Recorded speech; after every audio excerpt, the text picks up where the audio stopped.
Bonjour à tous, c'est Jean-Luc Haut sur sa chaîne YouTube. Aujourd'hui, nous allons parler de Rotor Technologies qui propulse les avancées dans le domaine des hélicoptères autonomes. Fin 2019, après les années d'études en ingénierie aéronautique et aérospatiale, Hector Haifeng-Su a décidé d'apprendre à piloter des hélicoptères. À l'époque, il poursuivait son doctorat au département d'aéronautique et d'astronautique du MIT. Il connaissait donc les risques associés au vol de petits avions, mais quelque chose dans le fait d'être dans le cockpit a permis à Tsu de mieux appréhender ces risques, et après quelques expériences angoissantes, il a eu envie de rendre le vol en hélicoptère plus sûr. En 2021, il fonde la société d'hélicoptères autonomes Rotor Technologies. Il s'avère que les quasi-accidents de Tsu n'étaient pas si uniques. Bien que les gros avions commerciaux soient extrêmement sûrs, des personnes meurent chaque année à bord de petits avions privés aux États-Unis. La plupart de ces décès surviennent lors des vols en hélicoptère pour des activités telles que l'épandage des cultures, la lutte contre les incendies et les évacuations médicales. Rotor équipe les hélicoptères existants avec une suite de capteurs et de logiciels pour retirer le pilote de certains des vols les plus dangereux et élargir les cas d'utilisation de l'aviation plus largement. Les gens ne réalisent pas que les pilotes risquent leur vie chaque jour aux États-Unis, a expliqué Tsu. Les pilotes se heurtent à des câbles, sont désorientés par mauvais temps ou perdent le contrôle. Et presque tous ces accidents peuvent être évités grâce à l'automatisation. Nous commençons par cibler les missions les plus dangereuses. Les machines autonomes de Rotor sont capables de voler plus vite et plus longtemps et de transporter des charges utiles plus lourdes que les drones alimentés par batterie. Et en travaillant avec un modèle d'hélicoptère fiable qui existe depuis des décennies, la société a pu commercialiser rapidement. Les avions autonomes de Rotor s'envolent déjà autour de son siège social à Nashua, dans le New Hampshire, pour des vols de démonstration et les clients pourront les acheter plus tard cette année. De nombreuses autres entreprises tentent de construire de nouveaux véhicules intégrant de nombreuses nouvelles technologies autour des éléments tels que les matériaux et les groupes motopropulseurs, a déclaré Ben Frank, directeur commercial de Rotor. Ils essayent de tout faire. Nous sommes vraiment axés sur l'autonomie. C'est ce dans quoi nous nous spécialisons et ce qui, selon nous, apportera le plus grand changement pour vendre le vol vertical beaucoup plus sûr et plus accessible. Construire une équipe au MIT en tant qu'étudiant de premier cycle à l'université de Cambridge, Tsu a participé au programme d'échange Cambridge-MIT, le CME.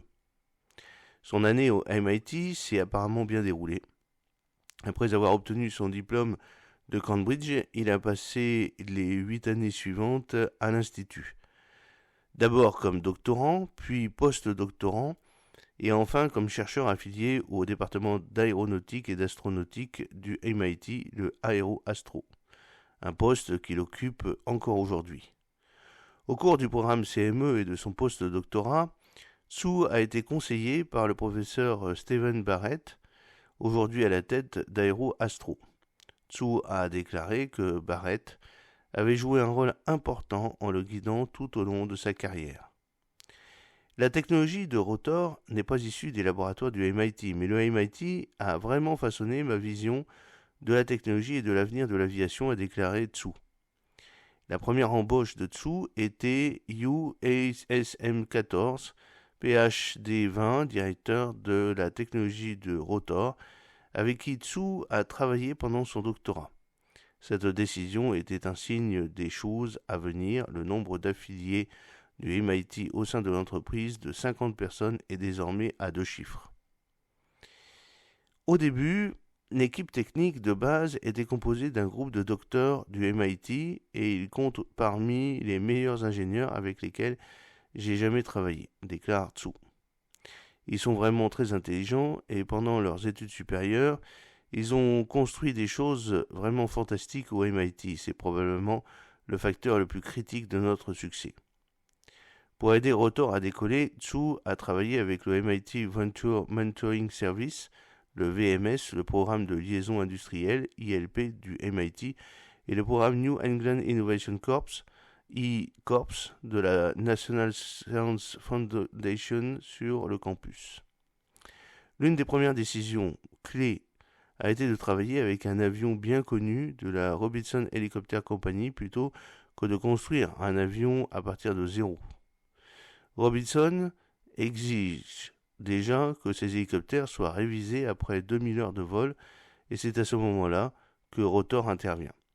Le cœur de la solution de Rotor est ce que l'on appelle un système de vol filaire, un ensemble d'ordinateurs et de moteurs qui interagissent avec les fonctions de commande de vol de l'hélicoptère. Rotor équipe également les hélicoptères d'une suite d'outils de communication et de capteurs avancés dont beaucoup ont été adaptés de l'industrie des véhicules autonomes. Rotor Technologies modernise sa pile d'autonomie sur les hélicoptères existants. Nous croyons en un avenir à long terme où il n'y aura plus de pilote dans le cockpit. C'est pourquoi nous construisons ce paradigme de pilotage à distance, a déclaré Zhu. Cela signifie que nous devons construire des systèmes autonomes robustes à bord, mais cela signifie également que nous devons construire des systèmes de communication entre l'avion et le sol.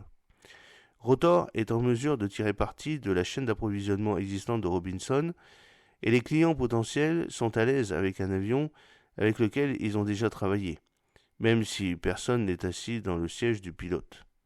Une fois les hélicoptères de Rotor en vol, la start-up propose une surveillance des vols 24 heures sur 24 et 7 jours sur 7 avec un système de supervision humaine basé sur le clone que la société appelle le clone pilote. La compagnie commence à effectuer des vols dans des zones reculées pour éviter tout risque de blessure humaine. Nous adaptons une approche très prudente en matière d'automatisation, mais nous gardons également un expert humain hautement qualifié au courant, a déclaré Zhu.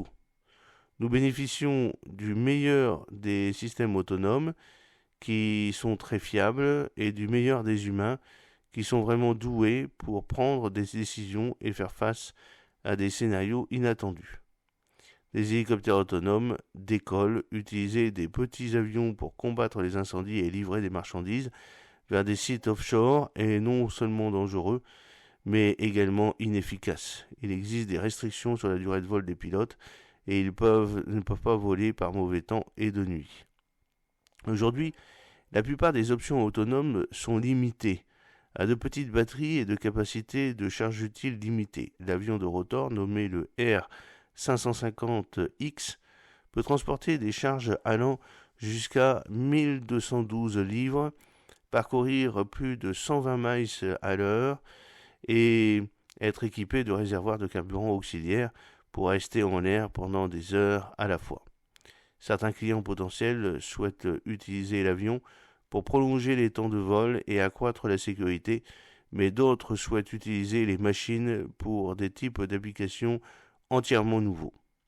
C'est un nouvel avion qui peut faire des choses que d'autres avions ne pourraient pas faire, ou peut-être que même s'il le pouvait techniquement, il ne le ferait pas avec un pilote, a déclaré Zhu.